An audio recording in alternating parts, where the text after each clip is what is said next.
bas amacha gonna ko lwalero abayimbi batudde mu meeting eyakafubo gyabaddemu mu federation yabwe gyobadde otera okuwulira. Federation eno abantu bangi nnyo bavuddeyo nga bagikubamu ebituli nga bagamba bagiteekawo bakulya ssente bagireetawo kulwanyisa. Federation teyategeerekeka bingi nnyo bikirwaki ebibuuzo bingi nnyo era wekoledde eggulire lino federation ekyagenda meeting ekyagenda mu maaso nga babuuza abayimbi Kenzo ne Sheebah kalungi naye nga Sheebah nga basinze okuba ate bamubuuza ebibuuzo bamubuuzizza ku nsonga z'amamuli Katumba agamba nti okulwala kwatuuseeko gweyagala okubimutuusaako kati emboozi zonna ze zigenda mu maaso nga bannyonnyola federation eno biki byegenda okuba ate ng'ekola. Mu kutandika omukulu Eddy Kenzo agamba federation eno yazze kuba ate ng'ereetawo obumu. Oyinza okwebuuza obumu tebubaddewo nga wuma weeri oba. Kenzo ye nga president w'ekibiina agambye bw'ati.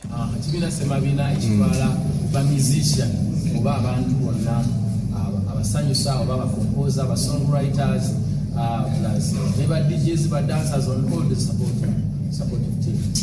Tugenda nabo kintu kino okulaba nga ate tutambuza eddoboozi limu okulituusa gyerina okutuuka. Ensonga lwaki twasalawo tukaminga this idea of coming together tusobole okuba nga twogeza eddoboozi limu lwansonga tubadde divided osoba ate tetufunyeemu kati tubadde tusaba tubeereko united ate tulabe nakyo tuyinza kututwalawo era nga ensonga lwaki ffenna mutulaba yokuŋŋaanidde wamu okulaba ng'ate tugezaako okutema empenda tubedde tutya okwekulaakulana. Ebiseera ebisinga namwe mukimanyi bulungi abantu batutaminga disorganize. Aya basi ekibiina bagamba tekikwatagana tekikola etya kati Sheebah ye agambye nti federation eno egenda kuba ate nga ejjawo obuzibu bwonna abayimbi babadde bafuna bwe buti.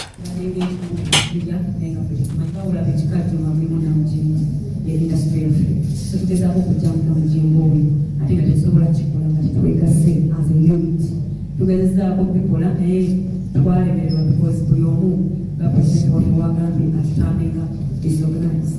Abantu bangi babadde bafunamu mu disorganization yaffe ne ignorance yaffe obutamanya bulungi emirimu gyaffe kati tubadde wamibanga eriwerako nga tugezaako okuyiga buli muwaffe munda mu byenda byabo ate yatumanyi n'engeri y'okuprotectinga kubanga munange otakuuma kiki okusanya nakikuumire so tetuserera wano okutereeza the music business or what you call the music industry. Strictly about the federation, well, the federation in Twagala, it will have umbrellas in protecting the music.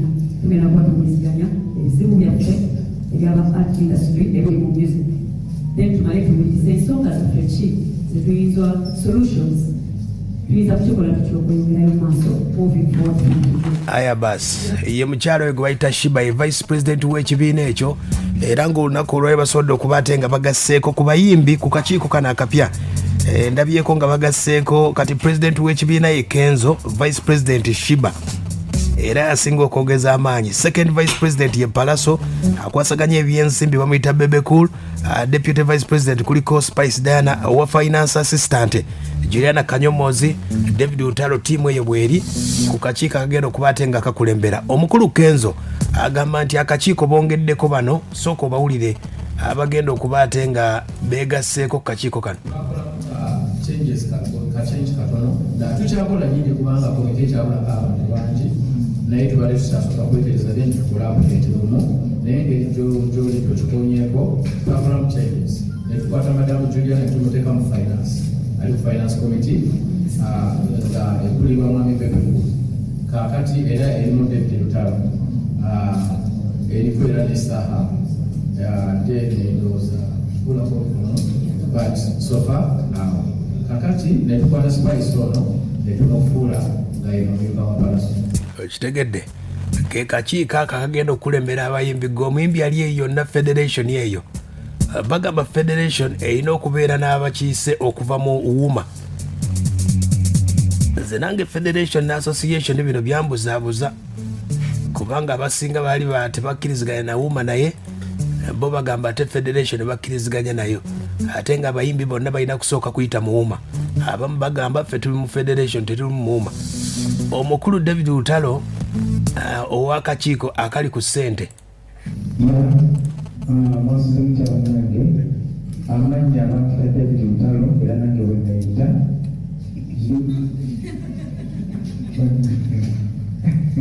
ndi ku kakiiko ka finance akategeekeza ebyenfuna mu federation yaffe eno bigenze bitya tuli mazima n'obwenkanya ng'era tuli bebikulu yatutwala bebitutalo kuliko Juliana, Madam Juliana, kuliko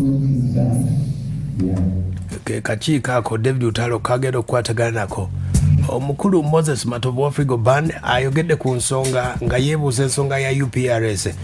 Eno nno ye yalumya omukulu gwe bayita Bamuli Katumba eyamufulumiza mu meeting gye baalimu. Ayogedde ku nsonga za UPRS naye nga yeebuuza UPRS bakozesanga ennyimba zaffe naye okusasulwa kiri kitya? Bannaffe federation eno ezze nga bannaffe boogedde mulamwa kutereeza n'ekibiina kyaffe.